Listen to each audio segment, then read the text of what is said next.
Hey everyone, I hope you are doing well. इस video में मैं डिस्कस करने वाला हूँ इलेक्ट्रिक फील्ड्स के बारे में। इसके लिए मैंने एक सिस्टम कंसीडर किया है। इसमें दो ऑब्जेक्ट हैं, ऑब्जेक्ट ए और ऑब्जेक्ट बी। दोनों आपस में रिलेटिव मोशन कर रहे हैं।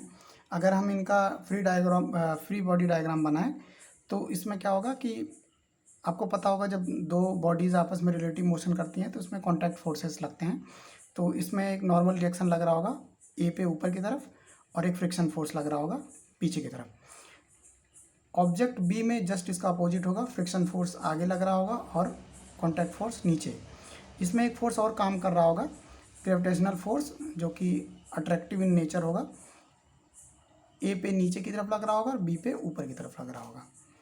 तो अगर मैं इस सिस्टम से इस ए वाले ऑब्जेक्ट को हटा दूं तो अपने पास बी वाला ऑब्जेक्ट बचेगा, और इसमें से ए वाले ऑब्जेक्ट को मैं हटाने पे बी वाला ऑब्जेक्ट बचेगा। और बी वाले ऑब्जेक्ट पे फोर्सेस क्या है कि ये बी वाली फोर्स जो है, एफ बी वाली फोर्स, फ्रिक्शन वाली फोर्स, ये क्या हो जाएगी, ख़त्म हो जाएगी। ठीक है, इसी तरीके से एन बी कॉन्टैक्ट फोर्स भी ख़त्म हो जाएगी। और ये जो फोर्स ऑफ अट्रैक्शन लग रहा था ए और बी ब्लॉक में, ए और बी ऑब्जेक्ट्स में, ये भी ख़त्म हो जाएगा। बट बी में अभी भी ग्रेविटेशनल फील्ड रहेगी। फोर्स ख़त्म हो जाएगा, बट क्योंकि बी के पास मास है तो इसलिए इसमें ग्रेविटेशनल फील्ड रहेगी। अब इसी को अगर हम इलेक्ट्रोस्टैटिक्स में देखें, कि अगर एक सिस्टम कंसीडर करें जिसमें एक ही चार्ज है, कोई दूसरा चार्ज नहीं है, तो इसमें कोई दूसरा चार्ज है नहीं, तो इसमें कोई फोर्स नहीं लग रहा होगा, बट इस चार्ज के कारण इलेक्ट्रिक फील्ड जनरेट हो रही होगी। ये चार्ज क्या है, इलेक्ट्रिक फील्ड अपने आसपास जनरेट कर रहा होगा। अब इसमें हम आगे क्या पढ़ने वाले हैं, हम लोग देखने वाले हैं electric field due to a point charge. Point charge के कारण इलेक्ट्रिक फील्ड कितनी होती है ये देखेंगे। इलेक्ट्रिक फील्ड लाइंस, फिर इसके बाद हम पढ़ने वाले हैं इलेक्ट्रिक फील्ड्स लाइंस के बारे में, कि इलेक्ट्रिक फील्ड लाइन से कैसे हम कैलकुलेट करेंगे इलेक्ट्रिक फील्ड्स को। ठीक है, आगे है electric field due to multiple charges.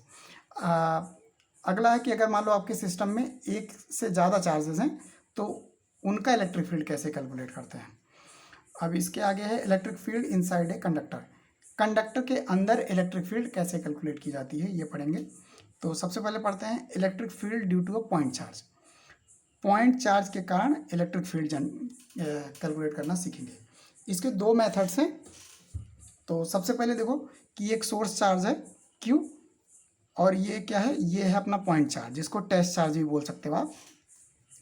और ये ध्यान रखना है कि जो टेस्ट चार्ज है, जो पॉइंट चार्ज है, उसका जो चार्ज होगा, चार्ज का मैग्नीट्यूड होगा, वो आपको मिनिमम लेना है। इसका कारण ये है कि आपने क्या किया है, इस जो टेस्ट चार्ज है इसको इस क्यू की इलेक्ट्रिक फील्ड में रखा है।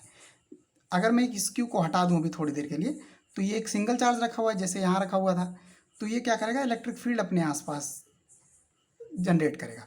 अब हम क्या कर रहे हैं, इसकी जो सोर्स चार्ज है जो इलेक्ट्रिक फील्ड जनरेट कर रहा है, इसकी इलेक्ट्रिक फील्ड में ये दूसरा चार्ज रख के इस पे देखना चाह रहे हैं कि इस पे कितनी इलेक्ट्रिक फील्ड जनरेट होगी। तो अगर आप इसकी वैल्यू ज़्यादा ले लेंगे तो क्या करेगा कि ये भी एक चार्ज है तो ये भी इलेक्ट्रिक फील्ड जनरेट करेगा। तो ये क्या करेगा, ये इस बड़े वाले चार्ज के इलेक्ट्रिक फील्ड्स को काट काट देगा और यह डेविएट करेगा। तो आप सही अंदाज़ा नहीं लगा पाएंगे कि इस पे कितना फोर्स लग रहा है, क्योंकि ये भी कुछ फोर्स लगाएगा और ये वाला चार्ज भी इस पर कुछ फोर्स लगाएगा। इसीलिए आपको इसका चार्ज बहुत ही मिनिमम रखना है, इसीलिए इसका नाम क्या है, टेस्ट चार्ज। ठीक है, अब जो पहला मेथड है कैलकुलेट करने के लिए इलेक्ट्रिक फील्ड, वो ये कहता है कि electric field at a distance R is equal to the force at a distance R on a unit charge. ये कह रहा है कि इलेक्ट्रिक फील्ड किसी डिस्टेंस आर पे वो बराबर होती है फोर्स के, एक डिस्टेंस आर पे किसी यूनिट चार्ज के। तो electric field is equal to क्या होता है, 1/4πε0 के Q upon R square, Q upon R square, और ये क्या है, ये डायरेक्शन है। तो आपने कूलम्स लॉ में पढ़ा होगा कि अगर दो चार्ज आर डिस्टेंस पर रखे हों तो उनके बीच में जो फोर्स होता है 1/4πε0 क्यू/r² होता है। अब मैं आपको क्या कह रहा हूँ कि आपको पॉइंट चार्ज मैंने बोला था, ये पॉइंट चार्ज है या टेस्ट चार्ज है, इसकी वैल्यू मिनिमम लेनी है। तो आप मिनिमम 0 तो ले नहीं सकते, तो आपको मिनिमम 1 लेना है। तो 1 लोगे आप तो ये 1 हो जाएगा, क्यू क्या हो जाएगा, 1 हो जाएगा। तो इलेक्ट्रिक फील्ड का फार्मूला बन जाएगा E = 1/4πε0 Q/r² और ये क्या है, ये डायरेक्शन है, यूनिट वेक्टर। ठीक है। और जो दूसरा मेथड है, सेकंड मेथड ये कहता है कि इलेक्ट्रिक फील्ड जो है किसी भी डिस्टेंस आर पे वो होती है limit Q tending to zero F by Q, force by unit charge. अब इसमें लिखा हुआ है क्यू टेंडिंग टू जीरो, जो मैंने आपको थोड़ी देर पहले बोला था कि क्यू जो है वो जीरो की तरफ टेंड करना चाहिए, मतलब क्यू बहुत ही मिनिमम होना चाहिए, बहुत ही छोटा होना चाहिए।